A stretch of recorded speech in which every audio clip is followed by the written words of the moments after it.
segundo dia da cobertura dos melhores pôsteres de carcinoma hepatocelular aqui no Congresso Europeu de Hepatologia. Essa é uma atividade que a gente está fazendo à parte da cobertura do Congresso e é uma atividade patrocinada pela AstraZeneca. Deixo aqui meu agradecimento. Nós destacamos 4 trabalhos para hoje, que são trabalhos que misturam tratamento sistêmico, tratamento de tumores avançados e tratamentos locorregionais. Vamos começar com um trabalho que a Cássia vai apresentar.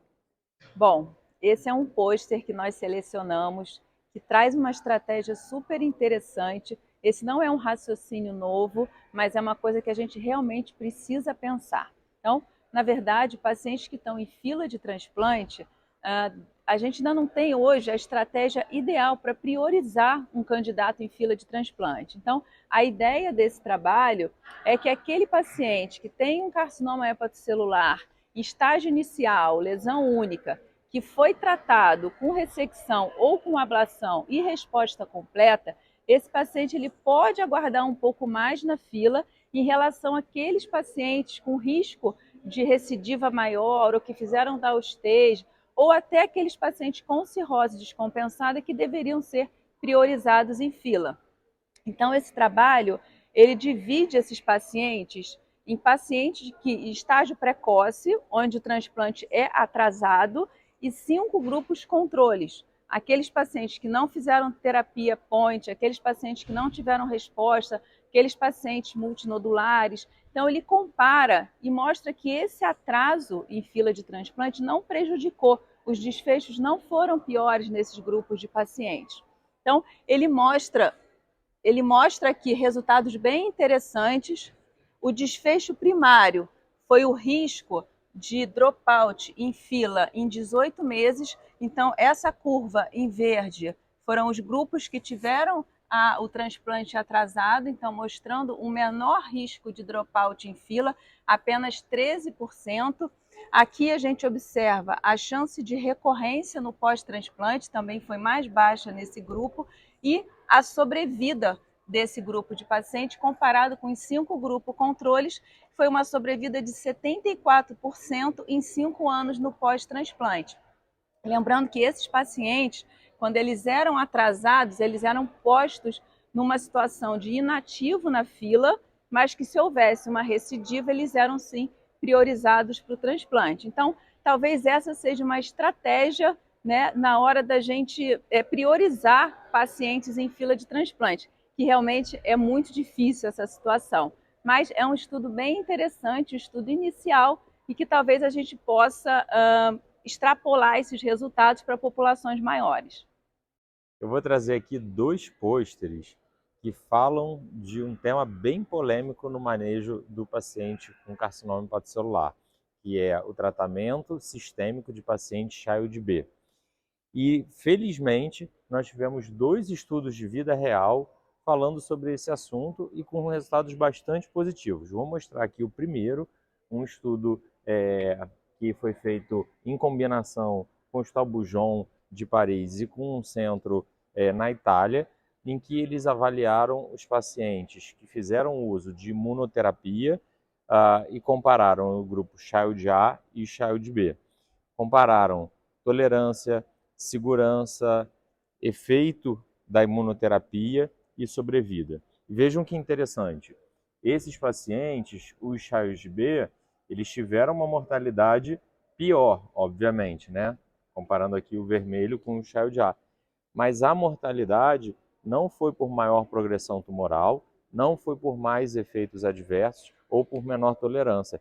Foi, obviamente, pelos desfechos hepáticos, porque são pacientes com uma disfunção hepática mais severa.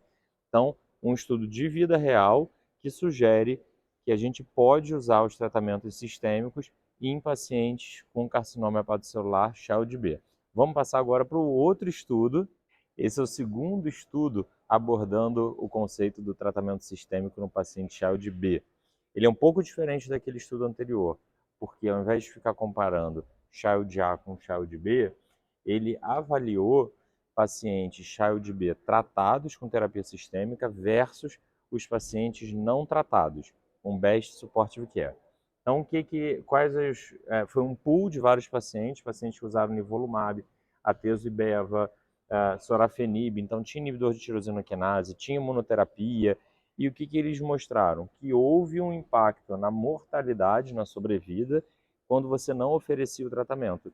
E também as análises, foram feitas análises multivariadas, é um estudo bem interessante, de vida real, obviamente, na verdade é uma observação de vários dados disponíveis, mas não se evidenciou mais desfechos de efeitos adversos, nem maiores complicações do tratamento nessa população que parece ser um pouco mais frágil. Então, o que esses dois estudos mostram para a gente?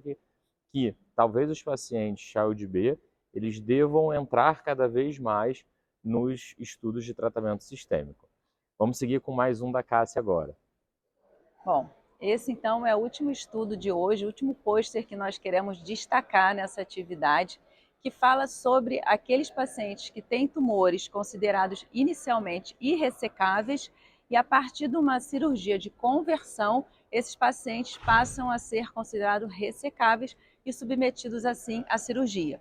Então, essa conversão ela é feita a partir de um tratamento, nesse estudo, de lenvatinib, com quimioembolização e um inibidor de PD-1.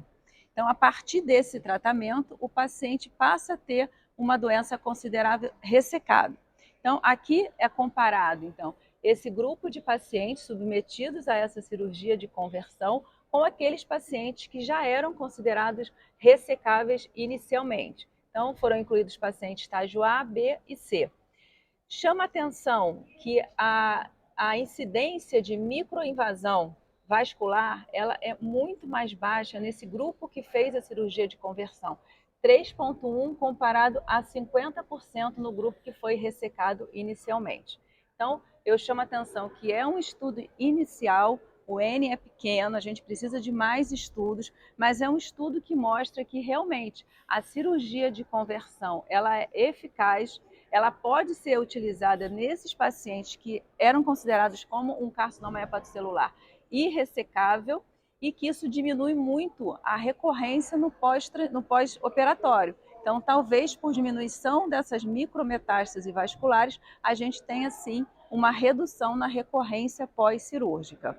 Então, é um trabalho inicial, mas é um trabalho bem interessante e que mostra que esse cenário de neoadjuvância talvez seja um cenário onde a gente precisa estar investindo, objetivando resultados melhores, tanto no pós-transplante como na pós-cirurgia.